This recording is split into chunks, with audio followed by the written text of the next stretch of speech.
আসসালামু আলাইকুম রহমতুল্লাহ। সরিষা ফুলের একটা বাগান মহান আল্লাহ পাক রব্বুল আলামিন আমাদের জন্য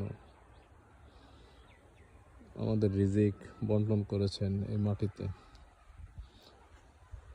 মাটি থেকে আসতেছে আমাদের রিজিক।